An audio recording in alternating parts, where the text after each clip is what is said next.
గతంలో ఎవరైతే ఇష్టానుసారంగా ఉన్మాదంగా ప్రవర్తించారో వారందరూ కూడా మళ్ళీ పార్టీలు మారే ఆలోచన. ఇప్పుడు నేను చెప్పినటువంటి ఉన్మాదులు ఎవరైతే ఉన్నారో వాళ్ళు ఇప్పుడు మళ్ళీ పవన్ కళ్యాణ్ గారిని పొగట్టం, సో ఇవన్నీ జరుగుతూ ఉన్నాయి. సో వీటి నుంచి ఎంతవరకు మీ పార్టీని మీరు రక్షించుకునే అవకాశం ఉంది? మేము ఎవరి మీద దాడులు చేయం సార్, మేము ఎవరి మీద దాడులు చేయం. చట్ట ప్రకారమే ఏదైతే వీళ్ళు చేశారో, ఈ అనుచిత వ్యాఖ్యలు చేశారో, దాడులు చేశారో, విజయవాడ నగరంలో ఒక చెన్నుపాటి గాంధీ అనే మీద కన్ను కూడా పోయింది. అవును అవును, కన్ను పోయింది. అప్పుడు కూడా ఆ 324 కేసు ఏది పెట్టారు తప్పితే అత్యాచారం కేసు కూడా పెట్టలే వారి మీద. ఎంతో దుర్మార్గ పాలన చేశారు వాళ్ళు. మేము అలాగ చెయ్యం, ఎవరి మీద దాడులు చెయ్యం. పవన్ కళ్యాణ్ గారు చెప్పింది ఎప్పుడంటే, మీరు ప్రజా సంక్షేమం మీదే చూడండి, ప్రజలకు అందుబాటులో ఉండండి అనే మాకు నినాదం ఇచ్చారే తప్పితే ఎవరి మీద దాడులు చేయమల్లా మేము చెయ్యం కూడా.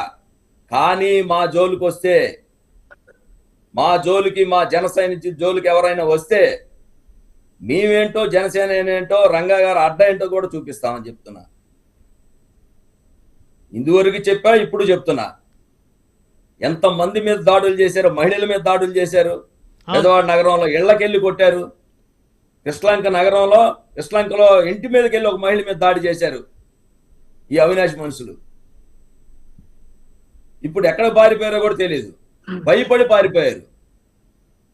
దానికి కూడా మేము వాళ్ళ మీద దాడి చేయడం మేము సిద్ధంగా లేవు. మా ఆది నాయకుడు చెప్పింది ఏంటంటే, నాయకత్వం మీద ఉండండి, ప్రజలకు అందుబాటులో ఉండండి అనే చెప్పారు. దీని మీదే ఫోకస్ పెడతాం తప్పితే ఎవరి మీద దాడులు ఎట్టి పరిస్థితుల్లో చేయం. ఊరగడ్డ అనిల్ కాదు, కేసినేని నాని కాదు, పడాల నాని కాదు, పేరు నాని కాదు, వీళ్ళంతా అనుచిత వ్యాఖ్యలు చేసిన వాళ్ళే. ఇప్పుడు మళ్ళీ గవర్నర్ దగ్గరికి వెళ్ళి, అయ్యా మా మీద దాడులు చేస్తున్నారా? ఎవరి మీద దాడులు చేశారు? ఎవరు వచ్చారు అసలు మీ ఇంటి మీదకి? అంటే వాళ్ళ మీద వాళ్ళే దాడులు చేసుకొని గవర్నర్ గారి దగ్గరికి వెళ్ళారంటారా? వారే చేసుకున్నారేమో. ఎవరు దాడులు చేశారు? ఎవరికైనా దెబ్బ ఉందా? ఎవరికైనా పోనీ తల? ఇక్కడ శంకర్ గారు ముందస్తుగా వారు ఒక స్టెప్ తీసుకున్నారు. ఎందుకు ఛాన్స్ ఇవ్వటము ఎదుటి వారికి అనేది? అసలు మేము ప్రమాణం చేయలేదు సార్, ఇంకా మేము ప్రమాణ స్వీకారం రేపు. దీనికి ముందే ప్రమాణ స్వీకారం చేస్తే ఇటువంటి అవకాశం ఉండదండి. అసలు ప్రమాణ స్వీకారం చేస్తే చంద్రబాబు నాయుడు గారు ఫుల్ టైం ఛార్జ్ లో ఉంటారు. ఖచ్చితంగా ఈ రాష్ట్రానికి ఒక హోంమంత్రి ఉంటారు. ఈ అందుకనే ఒక అడుగు ముందేసి గవర్నర్ దగ్గరికి వెళ్ళిపోయారు, అయ్యా మా మీద దాడులు జరుగుతున్నాయని. ఎవరి మీద ఒక ఎఫ్ఐఆర్ అవ్వాలా, రాళ్లు కానీ కంప్లైంట్ అవ్వాలా? తెలుగుదేశం పార్టీ యువ నాయకుడు దర్శిత్ కనపడుతుంది సామాజిక మాధ్యమాల్లో. అంటే ఇక్కడ వెంకటేష్ గారు, కుర్రోడు దర్శిత్ అనేటువంటి కుర్రోడికి కొడాల నాని గారికి మధ్య వైరం ఎన్నాళ్ళ నుంచే ఉంది వారిద్దరి మధ్య. సో ఆయన తిట్టడం, వ్యక్తిగతమైన దాడులు వేరండి, వ్యక్తిగతమైన దాడులు వేరు. ఇప్పుడు ఎన్టీఆర్ హెల్త్ యూనివర్సిటీ అనేది మా అందరికి కూడా అలవాటు అయిపోయినటువంటి ఒక పేరు. జగన్మోహన్ రెడ్డి దాన్ని ఒక జీవో ద్వారా పేరు మార్చినటువంటి పరిస్థితి. ఇవాళ అదే ఎన్టీఆర్ యూనివర్సిటీకి ఉన్నటువంటి వైఎస్ఆర్ పేరును తీసేసినటువంటి విధానం చాలా హేయమైనటువంటి విషయం. మీ ప్రభుత్వం వచ్చింది, మీరు జీవో ఇస్తే ఈ రాష్ట్రంలో వైఎస్ రాజశేఖర రెడ్డి విగ్రహాలు లేకుండా చేయొచ్చు, వైఎస్ రాజశేఖర రెడ్డి పేరు లేకుండా త్రూ జీవో చేస్తే. అధికారం ఉందని జీవోలు ఇస్తే ఏది పడితే అది పెట్టేస్తే ప్రజలు తిరగబడతారు. కరెక్ట్ అంటారా? ఇలా చేయడం కరెక్ట్ అంటారా? ప్రజలు తిరుగుబాటు ఏదని చేశారు? స్వతంత్ర ఉద్యమంలో ఎంతమంది పోరాడారు? అంతే ఇది కూడా. పెట్టేసుకుంటే ఎలాగా? ఇప్పుడు దీని గురించి చర్చ చేయాలనుకో, జీవోలు జారీ చేస్తారు సార్. ఈ రోజు మనం ఏం చేస్తామో రేపొద్దున వాళ్ళ ప్రభుత్వం వస్తే మళ్ళీ అదే పునరావృతం అవుతుంది.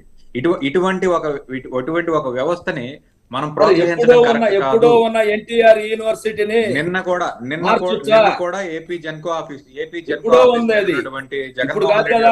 జగన్మోహన్ రెడ్డి యొక్క శిలాఫలకాన్ని కానివ్వండి, ఆ బ్యానర్లు కానివ్వండి తొలగించినటువంటి ఒక విధానం. ఇది ఇలా చేయాల్సిన పరిస్థితి ఏం కాదు. రేపు అంటే ఇక్కడ వెంకటేష్ గారు మీరు అన్నట్టు ఇంకా ప్రభుత్వం ఏర్పడలేదు. చంద్రబాబు గారి నాయకత్వంలో, పవన్ కళ్యాణ్ గారి నాయకత్వంలో ప్రభుత్వం ఏర్పడితే ఈ పరిస్థితులన్నీ కూడా ఖచ్చితంగా చెక్ పడతాయి. ఏదైనా చట్టపరంగానే వెళ్ళే అవకాశం ఉంటుంది. నేను గత డిబేట్ లో కూడా చెప్పాను, ఇప్పుడు గెలిచిన ఆనందంలో కూటమి ఉంది, ఓడిన బాధలో నిరాశలు నిస్పృహలో జగన్మోహన్ రెడ్డి గాని చంద్రబాబు నాయుడు గారు గాని ఫుల్ టైం ముఖ్యమంత్రి అయ్యాక ఇటువంటి దాడులు తగ్గినాయి. దాడులు అక్కడక్కడ జరుగుతూనే ఉంటాయి. ఎవరున్నప్పుడు కూడా దాడులు జరగడం అనేది లోకల్ గా ఉన్నటువంటి నాయకులు ఏం చేస్తారు పూర్తి స్థాయిలో కంట్రోల్ చేయడం ఎవరి వల్ల కాదు, కంట్రోల్ చేసే బియాండ్ అవర్ లిమిట్. అనంతబాబుని డోర్ డెలివరీ చేస్తేనే అనంతబాబు ఆయన చర్యలు తీసుకోలేదు, ఆయన పార్టీలోనే ఉన్నారు. ఏం చర్యలు తీసుకుంటారు జగన్మోహన్ రెడ్డి గారు? అనంతబాబు గారి విషయం ఏముంది? ఇప్పుడు వంగవీటి మోహన్ రంగా గారి కేసులోనే ముద్దాయిలు మన ముందు, మీ ముందు, నా ముందు ఎలా తిరిగారో మనం చూసాం. మనం అక్కడేం శిక్షలు పడలేదు. వంగవీటి మోహన్ రంగా గారి కేసు కన్నా కూడా ఈ రాష్ట్రంలో సంచలనమైనటువంటి కేసు నా హిస్టరీలో నాకు తెలియదు. అలాంటి కేసుల్లోనే శిక్షలు పడలేదు. కాబట్టి మనం ఏదో అనంతబాబు విషయమో లేకపోతే డాక్టర్ సుధాకర్ గారి విషయమో కాదు, కేసులు దాని యొక్క పర్యవసానాలు చెప్పుకునే సాక్ష్యాల మీద ఆధారపడి శిక్షలు ఉంటాయి. సాక్ష్యాల మీద ఆధారపడి మాత్రమే శిక్షలు ఉంటాయి. ఇప్పుడు పలానా పలానా